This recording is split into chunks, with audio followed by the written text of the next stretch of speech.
ओम सर्वमंगल मांगल्ये शिवे सर्वार्थ साधिके शरण्ये त्र्यंबके गौरी नारायणी नमस्तुते। Hello friends, welcome to my channel.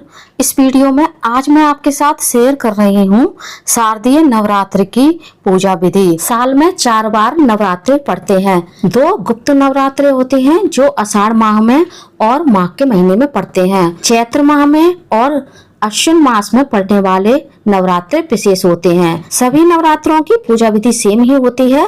मैं इस वीडियो में आपके साथ नवरात्रि की संपूर्ण पूजा विधि और जानकारी शेयर करने वाली हूँ, तो आप बिना स्किप किए वीडियो को अंत तक जरूर देखिएगा। नवरात्रि के पहले दिन माता रानी की चौकी लगाई जाती है, उनकी स्थापना की जाती है। तो आपको चौकी ऐसी जगह लगानी है जहाँ पर किसी का ज्यादा आना जाना ना हो और डिस्टरबेंस ना हो। चौकी एक बार जब हम लगा लेंगे तो 9 दिन तक इस चौकी को हिलाया नहीं जाएगा। जिस जगह आप चौकी लगाएं उस जगह को गंगा जल छिड़क करके आप साफ कर लीजिएगा। जिस जगह हम माता रानी की स्थापना करेंगे उस जगह हम एक आटे से और हल्दी से चौक मार लेंगे। चौक के ऊपर हम चौकी रखेंगे और चौकी पर हम लाल वस्त्र बिछाएंगे। अब आपके पास माता रानी की मूर्ति या फोटो जो भी हो, आप उसे चौकी पर अक्षत का या फूलों का आसन देते हुए विराजित कर लीजिए। अब हम घट स्थापना करेंगे, जिसके लिए पहले हम एक मिट्टी का कुंडा लेंगे जिसमें हम जवारे उगाएंगे। इस कुंडे को आप एक दिन पहले पानी भरकर रख दीजिए ताकि जब हम जवारे बोएंगे तो यह कुंडा ज्यादा पानी नहीं सूखेगा। यदि आपके पास मिट्टी का कुंडा ना हो तो आप किसी फैले बर्तन में भी जवारे बो सकते हैं। जिस भी पात्र में हम जवारे बोएंगे उस पात्र में हमें कुमकुम से या फिर रोली से एक स्वास्तिक का या फिर श्रीम का चिन्ह बनाना है। अब इस पात्र में हम वह मिट्टी डाल देंगे जो हमने जवारे के लिए तैयार की है। जवारे के लिए हम जो मिट्टी लेंगे वह पवित्र जगह की होनी चाहिए और इस मिट्टी को आप एक दिन पहले साफ कर लें और इस पर गंगा जल जरूर छिड़क दें। अब हमें जवारे के लिए जौ या फिर गेहूं लेने हैं। कुछ लोग जौ और गेहूं दोनों ही मिला करके जवारे बोते हैं, तो आपको जैसे बोने हो जवारे आप वैसे बो सकते हैं। जवारे बोने के लिए आप जौ या गेहूं को 8-10 घंटे पहले ही पानी में भिगा कर रख दें, जिससे जौ और गेहूं अच्छे से फूल जाएंगे और ज्वारे जल्दी से अंकुरित हो जाते हैं। सभी जौ को हमने मिट्टी पर चारों ओर अच्छे से फैला लिया है और सभी जौ के ऊपर हम मिट्टी की एक और लेयर लगा देंगे और अब हम इन सभी जौ के ऊपर थोड़ा थोड़ा करके पानी डाल देंगे। आपको थोड़ा थोड़ा करके ही पानी डालना है, ज्यादा पानी नहीं डालना है। अधिक पानी डालने से ज्वारे सड़ जाते हैं और उनमें फफूंद लग जाती है। अब हम ज्वारे के इस बर्तन को भी चंदन से और कुमकुम से टिक देंगे। सभी नवरात्रों में शारदीय नवरात्रि सबसे ज्यादा विशेष माने जाते हैं और यदि कोई पहली बार नवरात्रि व्रत रखना चाहता है तो उनको शारदीय नवरात्रि से ही अपने नवरात्रि का व्रत उठाना चाहिए। जिस पात्र में हम जवारे बोते हैं उस पात्र में हमें मौली भी बांधनी होती है। जो ज्वारे की खेती होती है वह माँ का ही स्वरूप होती है और ऐसी मान्यता भी है कि यदि ज्वारे की खेती अच्छी होती है तो घर में धन धान के भंडारे भरे रहते हैं। अब हम कलश स्थापना करेंगे। कलश स्थापना के लिए मैंने मिट्टी का कलश लिया है। आप पीतल का या फिर तांबे का कलश भी ले सकते हैं। यदि आप मिट्टी का कलश ले रहे हैं तो मिट्टी के कलश को आपको कम से कम 24 घंटे पानी में डुबा करके रखना चाहिए ताकि जब हम कलश स्थापना करेंगे तो कलश में पानी सूखे ना। और यदि आप ऐसा नहीं करते हैं तो 9 दिनों में आपका कलश का पानी आधे से अधिक सूख जाएगा। कलश स्थापना के लिए हमने कलश के कंठ पर पहले मौली बांधी है, फिर कुमकुम से एक स्वास्तिक बनाया है और कलश में पहले हम गंगा जल डालेंगे, उसके बाद कलश को हम कंठ तक शुद्ध जल से भर देंगे। अब हम कलश में एक हल्दी, सुपारी, सिक्का, 2 लौंग, 1 इलायची और थोड़े से अक्षत डाल देंगे। और कलश के जल को मीठा करने के लिए इसमें आप बतासा, गुड़, चीनी या मिश्री कुछ भी डाल सकते हैं। अब हम कलश के मुख पर आम के, अशोक के या फिर पान के पत्ते लगाएंगे। नवरात्रि की पूजा में कलश के ऊपर श्रीफल रखा जाता है। अब सवाल आता है कि कलश पर हमें नारियल कैसे रखना चाहिए। या तो आप इस तरह से नारियल का मुख ऊपर करके कलश पर स्थापित करें या फिर कलश पर नारियल इस तरह से स्थापित करें कि नारियल का मुख पूजा करने वाले की तरफ हो। अब हम नारियल पर एक लाल चुंदरी बांध देंगे। यदि आपके पास लाल चुंदरी ना हो तो आप नया लाल कपड़ा या फिर मौली भी बांध सकते हैं। ये हम सभी जानते हैं कि नवरात्रि के दिनों में यदि आपके यहाँ प्याज लहसुन खपता है तो नवरात्रि के दिनों में आपको प्याज लहसुन घर में नहीं बनाना है। घर में शुद्ध, सात्विक और पवित्र सुगंधित वातावरण ही रखना है। अब हम नारियल को कलश पर स्थापित कर देंगे। मैंने खड़ा नारियल रखा है, आप नारियल को लेटाकर भी कलश पर स्थापित कर सकते हैं। अब हम इस कलश को जवारे के ऊपर स्थापित कर देंगे। मैंने जवारे की और कलश की एक साथ स्थापना की है। आप जवारे की और कलश की अलग अलग भी स्थापना कर सकते हैं। अब हम चावल की एक ढेरी लगाएंगे जिससे हम अष्टदल कमल बनाएंगे और इसके ऊपर हम कलश स्थापना करेंगे। आप चावल की जगह गेहूं या जौ भी ले सकते हैं। किसी अनाज के ऊपर हमें कलश स्थापना करनी होती है। अब चावलों का आसन देते हुए गणेश जी को भी हम चौकी पर विराजित कर लेंगे, क्योंकि गणेश जी के बिना कोई भी पूजा संपूर्ण नहीं होती है। और अब हम दीपक की भी स्थापना करेंगे। यदि आप 9 दिनों के लिए अखंड ज्योत जलाना चाहते हैं तो आप अखंड ज्योत की स्थापना कर लें, वरना आप सिंपल दीपक की स्थापना कर लें। इसके बाद हम नवग्रह की भी स्थापना कर लेंगे। आप चाहें तो इस तरह से नवग्रह की स्थापना कर लें, वरना एक नवग्रह का यंत्र भी आता है, आप उसको भी चौकी पर विराजित कर सकते हैं। और यदि आप ना चाहें तो बिना नवग्रह की स्थापना के भी पूजा कर सकते हैं, क्योंकि कलश में हम सभी देवी देवताओं को अपनी पूजा में शामिल होने के लिए आमंत्रित करते हैं। अब हम सभी चावल की ढेरी पर एक एक सुपारी रख देंगे। चावल और सुपारी के अलावा आप दालों से भी नवग्रह की स्थापना कर सकते हैं, जैसे मूंग की दाल, उड़द की दाल, अरहर की दाल, चना की दाल, इन सभी से अलग अलग ग्रह की स्थापना होती है। अब हम पूजा आरंभ करने से पहले दीप प्रज्वलित करेंगे और गंगा जल का छींटा देते हुए सभी को हम भाव रूपी स्नान करा देंगे।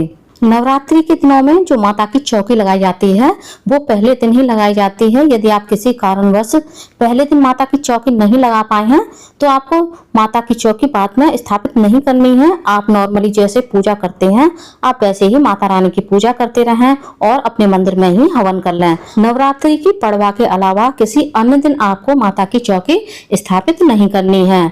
सबसे पहले हमने भगवान गणेश को तिलक किया है, उसके बाद हमने माता के 9 स्वरूपों को तिलक किया है। अखंड ज्योत को हम तिलक कर देंगे, साथ ही हम कलश को भी तिलक करेंगे और श्रीफल को भी तिलक कर देंगे। अब हम सभी नवग्रह को सूखी रोली से तिलक करेंगे और हमें सभी नवग्रह को दूर से ही पूजा करनी है। किसी भी नवग्रह को हमें हिलाना नहीं है, इस बात का आपको विशेष ध्यान रखना है। तिलक करने के बाद हम सभी को अक्षत अर्पित करेंगे। गणेश जी को दुर्वा और एक हल्दी और एक सुपारी अर्पित करेंगे। माता रानी को दुर्वा अर्पित नहीं की जाती है। अब हम सभी को इत्र और वस्त्र की भावना से मौली भी अर्पित कर देंगे। पहले गणेश जी को हम वस्त्र रूपी मौली अर्पित करेंगे, अखंड दीपक को अर्पित करेंगे और जो हमने नवग्रह की स्थापना की है सभी नवग्रह को भी हम वस्त्र रूपी मौली अर्पित कर देंगे। अच्छा, जो लोग घट स्थापना नहीं करना चाहते हैं या खेतरी बोना नहीं चाहते हैं या फिर नवग्रह की स्थापना नहीं करना चाहते हैं तो आप बिना नवग्रह के, बिना कलश स्थापना के और बिना जवारे बोए भी नवरात्रि की पूजा कर सकते हैं। माता रानी को हम वस्त्र के रूप में चुनरी अर्पित करेंगे। इसके बाद एक जनेऊ हम भगवान गणेश को अर्पित कर देंगे। यदि आपके पास जनेऊ ना हो तो आप कच्चे सूत से भी जनेऊ बना करके गणेश जी को अर्पित कर सकते हैं और कुछ फूल भी चढ़ा देंगे। यदि आपके पास लाल फूल है तो आप गणेश जी को, माता रानी को लाल फूल चढ़ा दें। लाल फूल में आप कमल का, गुलाब का या गुड़हल का फूल चढ़ा सकते हैं।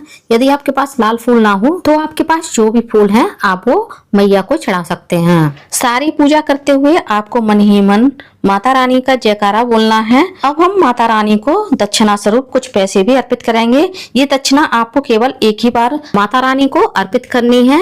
आप चाहें तो पहले दिन कर दें। यदि आप पहले दिन दक्षिणा चढ़ाना भूल गए हैं तो 9 दिनों में आप कभी भी ये दक्षिणा माता रानी को अर्पित कर सकते हैं। अब माता रानी को सुहाग सामग्री अर्पित करेंगे। सुहाग सामग्री भी आप पहले दिन भी अर्पित कर सकते हैं और आप चाहें तो लास्ट दिन भी माता रानी को सुहाग सामग्री अर्पित कर सकते हैं। अब हमने भोग के लिए जो मिठाई ली है, मेवा ली है, उसका भी हम माता रानी को भोग लगा देंगे और माता रानी को एक हमें पान का भोग जरूर लगाना है। इस पान पर हम 1 इलायची, 2 लौंग और 1 सुपारी, 1 पतासा रखेंगे। इस तरह से हम माता रानी के लिए पान का बीड़ा तैयार कर लेंगे और ये पान का बीड़ा हम माता रानी को मुख शुद्धि के लिए आप चाहें तो 9 दिन अर्पित कर सकते हैं। यदि आप 9 दिन ना अर्पित करें तो पहले दिन और आखिरी दिन जरूर माता रानी को एक पान का बीड़ा अर्पित करें। एक पान का भोग हमें गणेश जी को भी लगाना है। अब हमने भोग के लिए जो भी मौसमी फल लिए हैं उनका भी हम भोग लगा देंगे। नवरात्रि में 9 दिनों तक हमें डेली हवन करना होता है। हवन के लिए मैंने मिट्टी का हवन कुंड लिया है।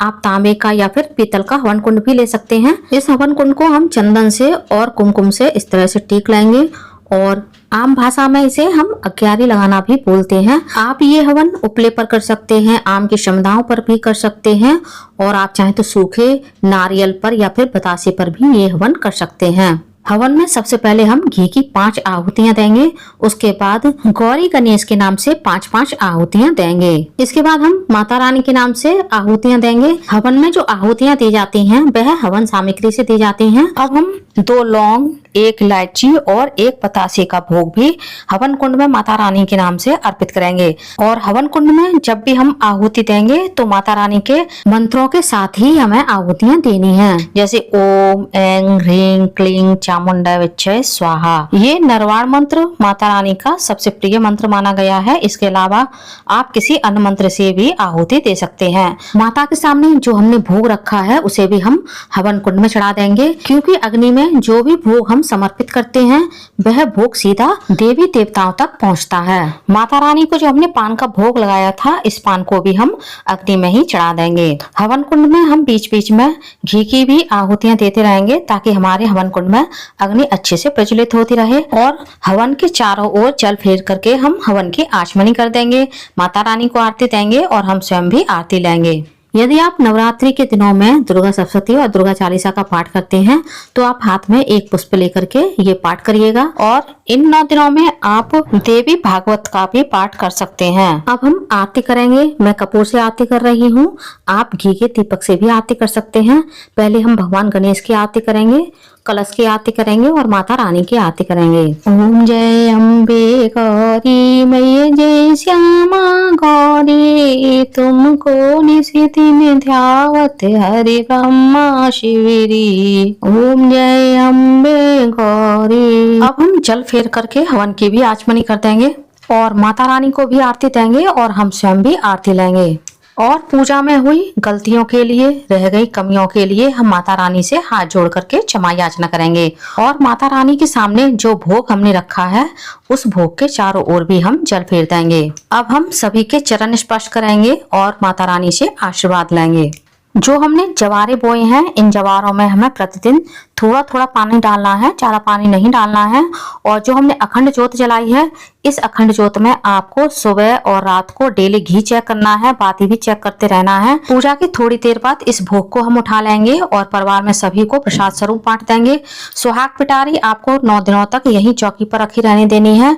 नवग्रहों को आपको बिल्कुल भी हिलाना नहीं है और 9 दिनों तक आपको डेली हवन करना है। आई होप नवरात्रि की पूजा विधि का मेरा ये वीडियो आप लोगों को पसंद आया होगा। वीडियो कैसा लगा कमेंट्स में जरूर बताइएगा। और यदि आप मेरे चैनल पूनम की आस्था पर पहली बार आए हैं तो प्लीज चैनल को सब्सक्राइब कर लीजिए, वीडियो को ज्यादा से ज्यादा लाइक कीजिए, शेयर कीजिए, साथ ही बेल आइकन को प्रेस कर दीजिए ताकि हमारे आने वाली सारी लेटेस्ट वीडियो की नोटिफिकेशन आप लोगों को टाइम से मिल सके। कॉमेंट्स में जय माता दी अवश्य लिखिएगा। धन्यवाद फ्रेंड्स, जय माता दी। राधे राधे।